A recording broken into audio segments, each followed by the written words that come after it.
Hello all, আজ পড়ব রিলাইএবিলিটি। আগের ভিডিওতে পড়েছি validity.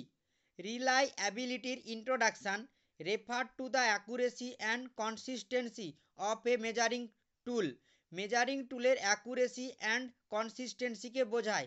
Next, a test is thought to be reliable if we get the same result in repeated manner.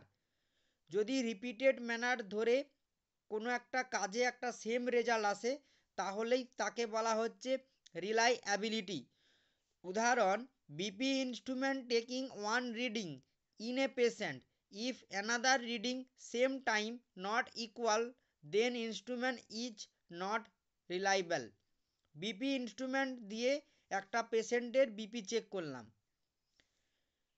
ওই একই টাইমে ওই একই ইনস্ট্রুমেন্টটা দিয়ে ওই পেশেন্টের আবার বিপি চেক করলাম, যদি একই রেজাল্ট না আসে তাহলে ইনস্ট্রুমেন্টটা রিলায়েবল নয়। নেক্সট, ডেফিনেশান কি? Reliability is the degree of consistency and accuracy with which an instrument measure the attribute for which it is design to measure.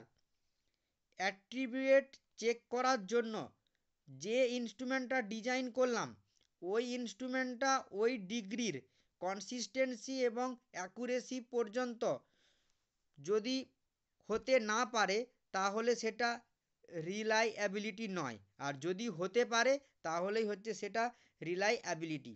আশা করি আজকের ভিডিওতে তোমরা রিলায়েবিলিটি বুঝতে পেরেছো। ওকে, থ্যাংক ইউ সো মাচ।